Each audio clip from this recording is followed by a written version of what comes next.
Bonsoir à tous et bienvenue dans ce point de l'actualité.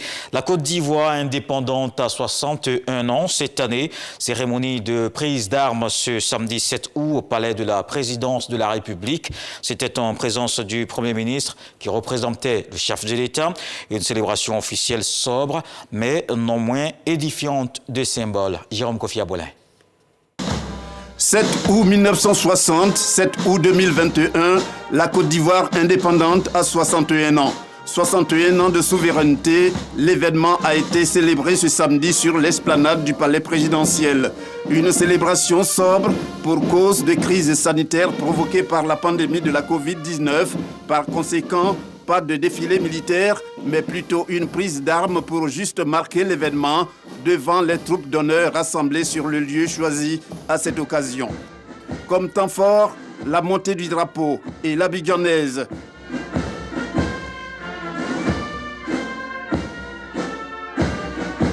La cérémonie a été présidée par le Premier ministre Jérôme Patrick Achi. Le chef du gouvernement représentait le président de la République, Alassane Ouattara, chef suprême des armées. Cette célébration, quoique dans la sobriété, est, on peut le dire, pleine de symboles. Elle a eu pour thème « Tous solidaires pour une Côte d'Ivoire prospère et sécurisée ». Et hors du palais présidentiel, rendons-nous à Blocos, dans la commune de Cocody. La fête de l'indépendance de la Côte d'Ivoire, célébrée, également marquée par un défilé de toutes les couches sociales du village. Une occasion pour les élus et cadres de Cocody d'exhorter les populations à emprunter le chemin de la paix. Un appel également à se réapproprier les valeurs fondamentales de tolérance et de vivre ensemble.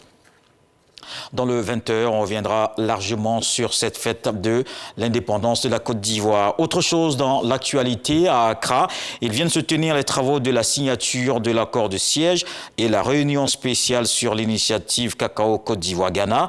En marge de ce rendez-vous interghanéen, le ministre de l'Agriculture et du Développement rural, Kobenan Kwasi Adjoumani, reçu en audience par le président ghanéen Nana Akufo-Addo. Au centre de la rencontre, les questions économiques sur la filière cacao et celle relative à la vie dans les deux pays.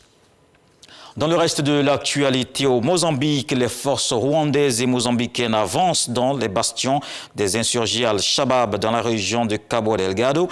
Le mois dernier, Kigali avait annoncé l'envoi d'un millier d'hommes militaires et policiers dans la zone, un soutien aux efforts de Maputo pour repousser les attaques et la montée en puissance de ces groupes djihadistes. Ils sont responsables de l'attaque d'ampleur sur la ville de Palma qui, en mars dernier, a interrompu un méga projet gazier de 16,8 milliards d'euros.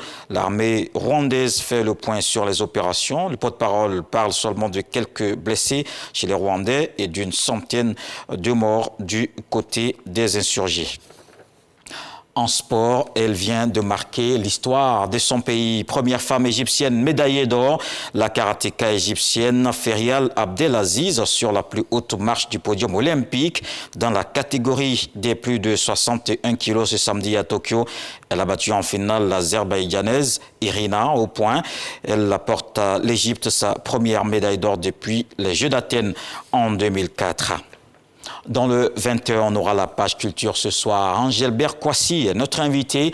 Il est l'auteur de l'œuvre Côte d'Ivoire comme si hier n'avait pas existé. Un constat des années de crise et l'expression de l'espoir d'un retour au paradis perdu. Je vous donne rendez-vous donc à 20h.